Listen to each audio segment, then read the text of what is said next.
Well, after 3.5 years of personal tutoring and private instruction, after 3.5 years of listening to hundreds of sermons and a trainload of illustrations on spiritual truths, the disciples are still miles away from an understanding of leadership, true greatness, genuine servant leadership.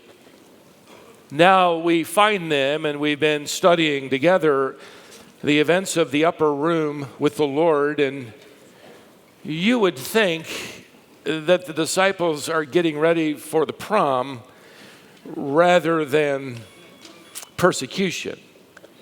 They're enamored with their own reflection. They're inflated with the world's definition of greatness. If you put the clues of the gospel accounts together, Luke's gospel records a rather surprising turn of events. I invite you back to chapter 22 if you're new with us today. An event is going to occur during the Last Supper, as we call it. We studied that, began to study it last Lord's Day. John's gospel says that Jesus actually interrupts dinner to model true greatness. He's going to respond, evidently, to a conversation that's been taking place during supper. He's been, can't help but listen. Luke records the conversation, as embarrassing as it was. We're at verse 24. A dispute also arose among them as to which of them was to be regarded as the greatest. Now, keep in mind the context. The upper room. I can't help but think that this is one of the greatest proofs of inspiration of Scripture that we have. We would never include moments like these in the biographies of church leaders. We naturally tend to polish the halos of our heroes, but not God. And by the way, can you imagine one of the disciples for the rest of his ministry having a record of this conversation? Within hours of the Lord's death, you're arguing with the other men over who's the greatest. And now it's in the inspired record of Scripture. Thank you, Luke. Have you ever accidentally made a phone call with your cell phone in your pocket? And somebody on the other end, just listens in on your conversation. Then they tell you about it later. And your first question to them is, so what did I say? A number of years ago, I tripped in the garage. I broke my nose. I thought the doctor would, it'd be kind of quick. He'd sit me in a chair and, straighten it. Maybe have me bite down on a piece of bark, like they do in the movies. But he told me it's going to require surgery, and I'd be put under completely. So here I am on the operating table, and the surgeon was a member of our church. Don't get ahead of me here, okay? The anesthesiologist was a member of our church, and they're going to put me under. I wondered how happy they were with me. This is their chance. No, they pulled me through. Afterward, I asked one of them, did I say anything that would disqualify me from the pastorate? And they said no, and I said, thank God for that. Well, Luke has just recorded the most embarrassing thing for all of church history. And you might think it would disqualify them from effective ministry. I mean, in less than 2 months, these are the leaders of the New Testament church. Instead, we're about to witness the patience of Jesus, the grace of Jesus, the love of Jesus for his own. And it's the same with you and me to this day. Everything you say, everything you think, is on record. But instead of throwing a society continues to teach us, as we'll observe here, and forgive us and shape us into a different definition of of what it means to be a servant leader.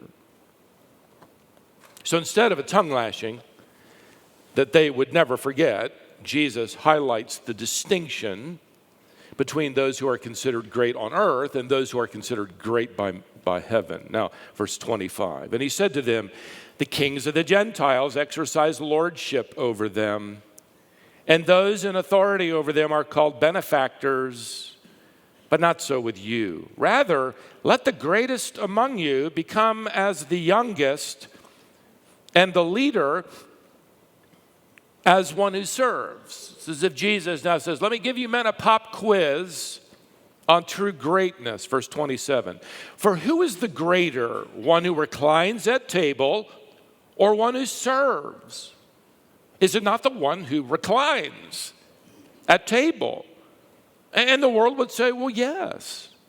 The guy with the menu, the guy with the expense account, I mean, he's definitely greater than the waitress or the waiter. That's how the world thinks. Jesus adds here, but I am among you as the one who serves. I'm the waiter.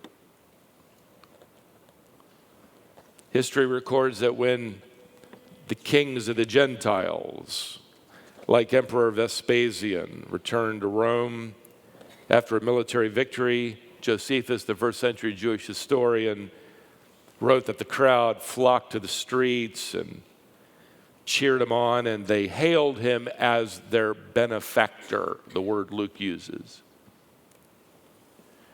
In other words, you're so great.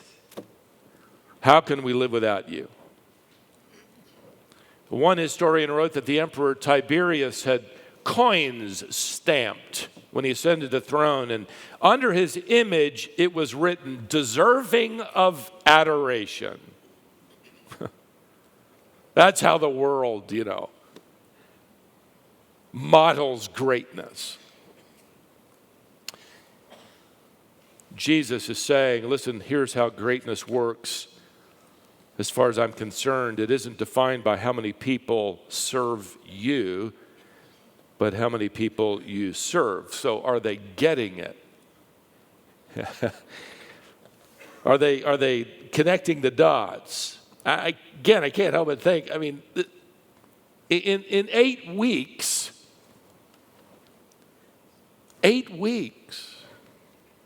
they're the leaders and they can't pass this pop quiz. It looks like they're going to end up arguing over who's going to preach the first sermon on the day of Pentecost. When they miraculously speak in all of those different languages they've never learned to all the people who'd gathered on the day of Pentecost, they're going to regroup and argue over, who had the most converts, whose language was the most miraculous, who baptized the most of the 3,000. Church isn't going to make it off the launching pad. It's going to fizzle and die before it ever gets started. They are missing that distinctive characteristic which Jesus modeled. He had equal rights with the Father, but he didn't choose to clutch them. He humbled himself and became a servant, a waiter. Philippians 2. They're missing the obvious. They're not listening. They're sticking to their own plan. Something's got to happen. Don't you think? Something's got to get their attention. It's got to happen soon. We got less than 8 weeks. Reminds me of the story of the young man whose cart was at a standstill in the middle of a country road. The donkey had decided that he wasn't going any farther. He planted his hooves firmly, wouldn't move. The young owner shouted at the donkey, pulled on the rope, waved his arms, yelled and screamed. The donkey wouldn't take one more step forward. Eventually, an old farmer came walking down the road and immediately sized up the problem and asked the young man, do you want some help? The young man said, I do, but I don't think you can do any better. I've been yelling at this donkey for an hour, and he won't budge. Farmer nodded his head and just went over to the side of the road and picked up a big stick, came back and hit the donkey square between the eyes. And then in a very quiet voice, he said, "Now get." And the donkey moved. The young man said, I don't understand. You know, when I yelled and screamed, he acted as if he didn't hear me, and you said 2 words in a quiet voice, and he moved. That's true, the farmer said, but first I got his attention. Let me tell you, the Lord is about to get their attention. And there is probably a subtle connection here between donkeys and disciples, although not very flattering to this day. The Lord is going to take a proverbial 2x4 to their pride. Now, John's gospel records that at this moment, the Lord got up from the table. He took off his outer tunic and wrapped himself with a towel and became their waiter. And these days, roads are dusty. A large water pot was typically stationed near the entrance of the house. A household servant would arrive with a ladle and a towel and wash the dirty feet of the guests. As we've already learned, the people ate, reclined on cushions or on mats on the floor, facing a low table, propping themselves up with an elbow. If anybody's feet were dirty, everybody else would suffer for it. But there's no household servant here in the upper room. The waiter, so to speak, isn't anywhere in the picture. And don't miss the fact that none of the disciples are volunteering. They're too busy arguing over their greatness. So, John 13 tells us in verse 5, to the shock of the disciples, that Jesus poured water into a basin and began to wash the disciples' feet and to wipe them with a towel that was wrapped around him. Quietly. By the way, don't miss the fact Jesus doesn't stand up and make an announcement that he will now demonstrate the marks of true greatness. Start taking notes. He didn't have to, really. They're stunned. I believe you could have heard a pin drop here in the upper room. Eyes turned down, I think cheeks flushed with shame. Their Lord, their leader, their king is now their waiter. The Son of God is washing their dirty feet. By the way, this would have included Judas Iscariot. According to the gospel accounts, he hasn't left the room yet. Well, how do you wash the feet of Judas Iscariot? With sandpaper. You dry them off with a blowtorch. I'm obviously not Jesus, but at least you would put him last in line. So by the time you get to him, the towel is wringing wet and the water's muddy. Judas is sitting near the Lord. He's more than likely among the first. See, we tend to wash the feet of somebody who will wash ours back. Not the Lord. He's going to wash the feet of Judas, who betrays him. He's going to wash the feet of Peter, who denies him. He's going to wash the feet of Thomas, who doubts him. He's going to wash the feet of these men who will scatter from him in a matter of hours rather than stand with him. He's washing their feet. Now, we are told in John's account that when the Lord arrives at Peter's feet, Peter pulls away and says in verse 8, "You shall never wash my feet." In the original language, Peter uses what we call a double negative. It's as if he says, "Lord, there's absolutely no way in the world you will ever wash my feet." Jesus says to him, "Well, if I did not wash you, you have no share with me." The word translated share refers to fellowship. The Lord is telling him, if I don't wash you, you can't have fellowship with me. Well, in that case, Peter says in verse 9, "Well, Lord, not only my feet, but my hands and my head." Wash my hair while you're at it. Give me the full treatment. Jesus says in verse 10, the one who's bathed does not need to wash except for his feet, but is completely clean. In other words, this is a metaphor, Peter. And you are clean, but not every one of you. Judas is there. So Jesus is referring to two kinds of baths. One is the bath of regeneration. That's salvation. This is where you're totally cleansed once and for all from the penalty of sin. You only need this bath one time in your life. In fact, Paul will use the metaphor in Titus chapter 3 and verse 5. He saved us by the washing of regeneration.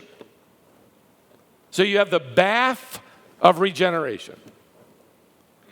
Then there's another bath we could call the bath of restoration. This is restored fellowship, and that comes when the believer confesses daily sin. The bath of regeneration got you into the family of God. The bath of restoration keeps you in fellowship with God. Jesus says here in the upper room that not every one of these men have been bathed, that is, with the bath of regeneration. But even those who've been bathed with regeneration need daily cleansing and restoration. So there's a warning here for the unbeliever, like Judas, the pretender. It's possible to be in the upper room, but not be in the family of God. It's possible today to be in church and not be a Christian. It's possible to have Christian friends and not be a friend of Christ. And you may be the only one that knows besides the Lord. Judas submitted to a few things, like having his feet washed here. But he never surrendered the most important things, his heart, his life, to the Lord. So there's a warning here for the unbeliever. There's also a reminder here for the believer. You can't have fellowship with Christ if you have dirty feet. In this context, dirty feet represents unconfessed sin. That's broken fellowship. Your feet are going to get dirty every day. So confessing, admitting your sin keeps you in daily fellowship with the Lord. What a great message the Lord delivers here by taking a servant's towel and a basin of water and washing 12 pairs of dirty feet.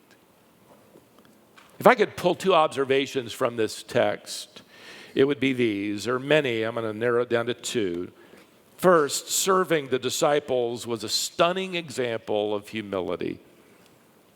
He made it, by the way, clear in John 13 and verse 15 that he was giving them an example. He used the word example. So he isn't creating a foot washing ordinance. He's giving them an object lesson.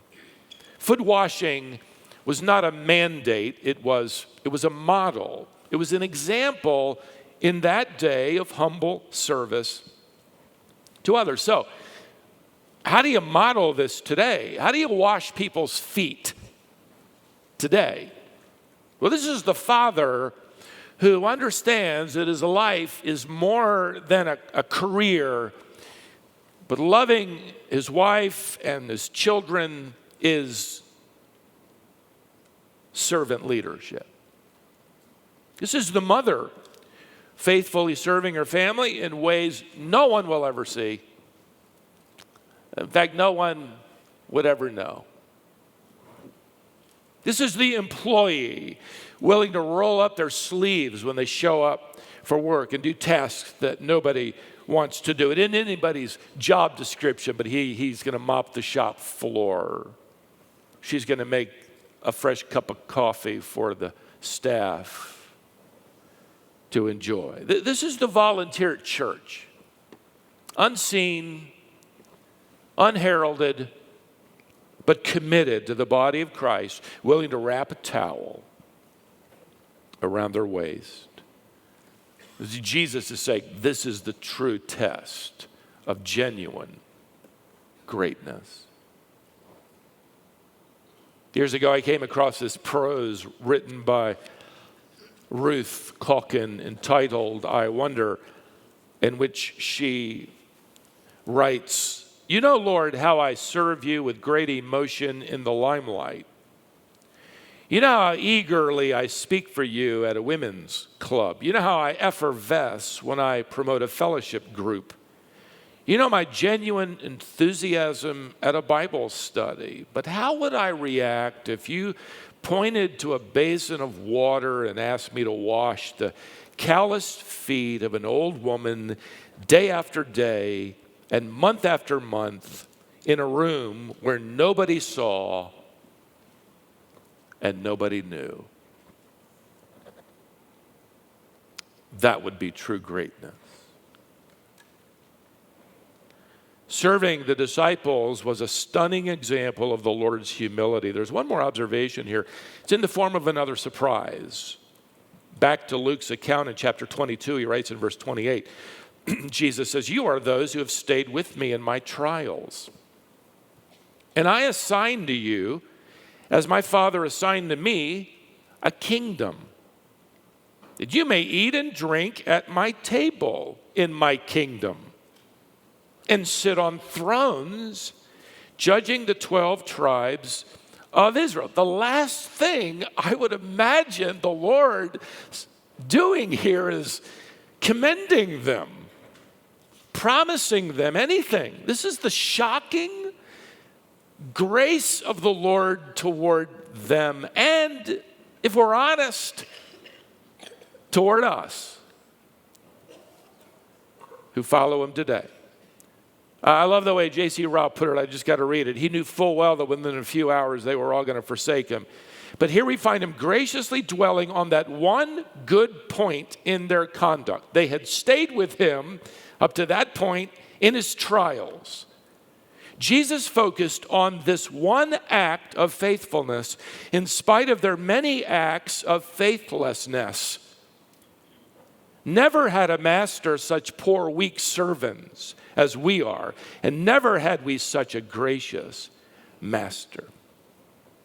See, the disciples are going to look back on this event, and they've got this embarrassing, inspired, eternal record of this conversation.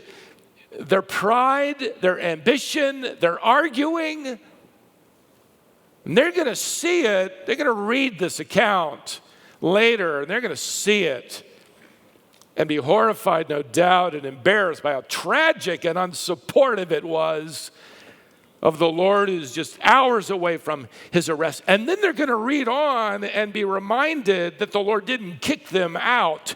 He promised to make them kings. You got to be kidding me. You and I have been promised the same thing, to co-reign with him in his coming kingdom. Are you kidding? Anybody here feel deserving? With that, here's my second observation. Rewarding believers one day will be a shocking bestowal of honor. It's going to be shocking. Beloved, be prepared one day to be shocked. I want you one day to say, you know, Stephen was right. I am shocked, totally shocked to see him rewarded. I mean, to see me rewarded. That too. See, every honest Christian I meet, I don't know how it is with you, and I love the older believers too. If I ask them, how you doing in your walk with Christ, they're going to say, oh man, I'm not anywhere near what I ought to be. And you know, that's because we tend, and we should tend, to count our acts of faithlessness. It's going to be shocking one day to hear the Lord say, yeah, I know all about that, but there's this one thing. There's one thing. One act of faithfulness. Here's your throne.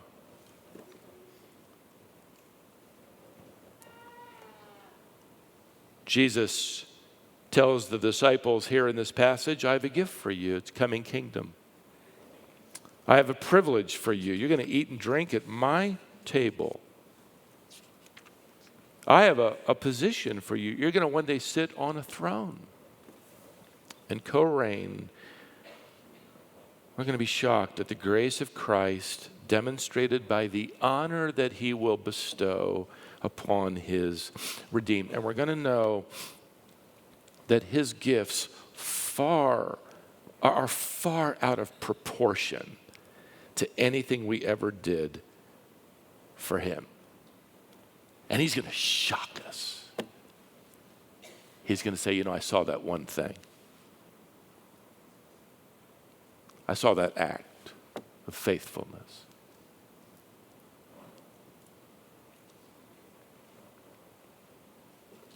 You might have noticed that we're not told in the record that Jesus had his feet washed that night.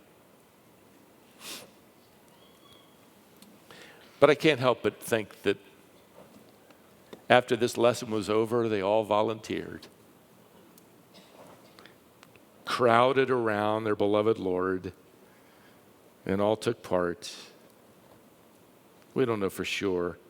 But what we do know is that all of these, except Judas, will devote their lives and to their dying breath to modeling the marks of true greatness. They got it. They got it in the upper room. In fact, the Apostle Peter shapes a metaphor that I believe comes from this upper room experience. In fact, he's the only one who coined it, used it. Years later, as an old man, Peter writes in 1 Peter 5:5, "Clothe yourselves, all of you, with humility." Put on the clothing of humility. What's that? Well, that's an apron. That's a towel, the towel of a servant. Wrap that around yourself. And the world will think, well, you're nobody to act like that. But it happens to be true greatness in the eyes of God. So, beloved, let's put on the apron wherever we are with whatever God has assigned us, and let's demonstrate true greatness by serving others today.